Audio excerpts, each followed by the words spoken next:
पवन खेड़ा शेर है शेर, कांग्रेस पार्टी का बब्बर शेर है। नो न्यूज ओनली व्यूज पर दोस्तों आज एक बड़े मुद्दे पर बात होने जा रही है। सबसे बड़ा मुद्दा है कि आसाम में चुनाव हैं। आज वहां पर चुनावी शोर थम जाएगा। 9 अप्रैल को वहां पर वोटिंग होना है। उसके पहले लेकिन एक मुद्दा गर्म हो गया है। असम के मुख्यमंत्री हिमंता बिस्वा शर्मा की पत्नी रिंकू भुइया शर्मा पर कांग्रेस ने आरोप लगाया है कि उनके पास 3 विदेशी पासपोर्ट हैं। इसके बाद लगातार मीडिया में ये सुर्खियां बनी और सोशल मीडिया पर भी बहुत तेजी से ये वायरल हुआ और हिमंता बिस्वा शर्मा ने इस मामले में ये चेतावनी दी कि हम पवन खेड़ा के खिलाफ मानहानि का केस दायर करेंगे। उन्होंने अपने बचाव में कहा और इसके साथ ही उन्होंने एफआईआर दर्ज करवा दी और आनन फानन में आसाम की पुलिस दिल्ली पहुंच गई पवन खेड़ा जी के घर पर और छापा मार दिया। फिर मीडिया की सुर्खियां बन गई।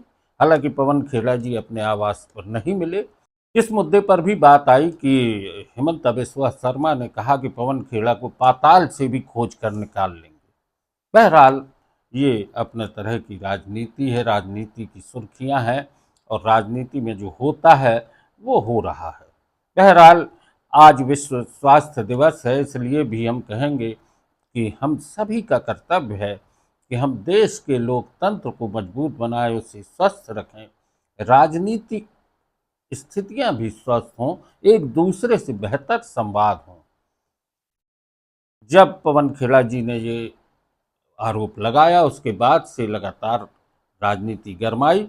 असम के मुख्यमंत्री हिमंता बिस्वा शर्मा ने एफआईआर भी दर्ज करने के बाद जो अगला कदम उठाया वो बहुत एक राजनीति के लिए तूफान था। दिल्ली में पवन खेड़ा जी के निवास पर छापा मारा गया। उनके घर से एक पेन ड्राइव और कुछ सामग्री जब्त हुई है।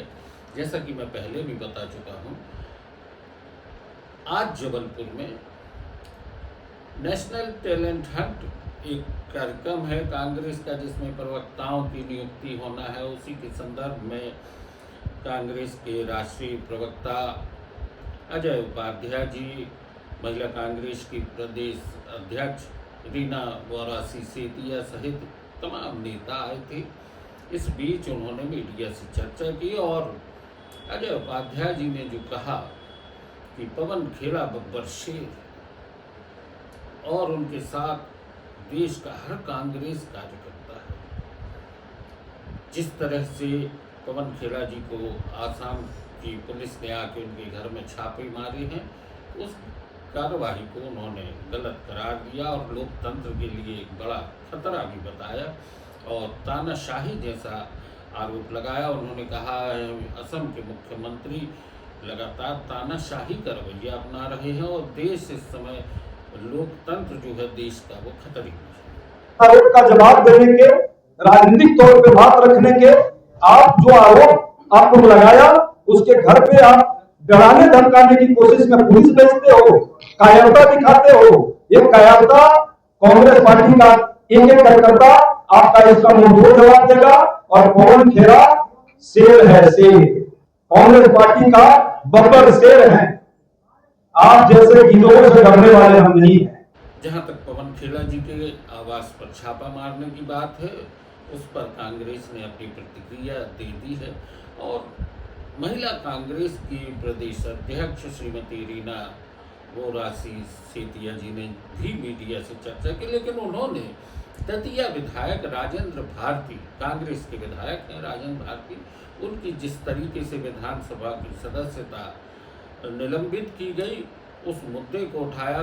आपको मालूम है, ये हमेशा लगातार सुर्खियों में देखते भी रहे हैं कि लगभग 27 वर्ष पुराने बैंक धोखाधड़ी के मामले में कांग्रेस विधायक राजेंद्र भारती के खिलाफ आरोप तय हुए और उनको 3 वर्ष की सजा और उनके विधायकी के निलंबन का आदेश हुआ हाईकोर्ट से और कुछ समय भी उन्हें मोहलत मिली थी, लेकिन विधानसभा सचिवालय ने आनन फानन में उनकी विधायकी की सदस्यता निलंबित कर दी। इसको लेके भी तनाव है। देखिए, लोकतंत्र की हत्या चल रही है। नरोत्तम मिश्रा जी पे भी केस था, तब उनको 35 दिन का समय दिया गया था। आज 60 दिन का समय देने के बावजूद भी उनकी रातों रात सचिवालय खोल के उनकी सदस्यता को खत्म कर दी। तो ये दिख रहा है कि लोकतंत्र की हत्या है। आप अपने विधायकों के लिए अलग नियम रखते हैं और विपक्ष के विधायकों के लिए अलग नियम रखेंगे, तो ये तो साफ साफ दिख रहा है। संविधान जो हमारा बाबा साहब का संविधान, इसको तो पूरी तरह से इन्हें कुचलने का काम कर रहे हैं और लोकतंत्र को पूरी तरीके से इन्होंने मतलब मजाक बना के रख दिया पूरे देश में। नो न्यूज ऑनली व्यूज पर दोस्तों आज की चर्चा यहीं तक। विश्व स्वास्थ्य दिवस के मौके पर बस हम आपसे यही कामना करेंगे, आप स्वस्थ रहें, देश स्वस्थ रहे और देश का लोकतंत्र स्वस्थ रहे। इसके लिए अपने मताधिकार का प्रयोग सोच समझ कर करें। एक अच्छी सरकार चुनें जो कि देश के विकास में, युवाओं के विकास में, मजदूर और किसानों के हित में काम करें। आज की चर्चा यहीं तक। बहुत बहुत धन्यवाद।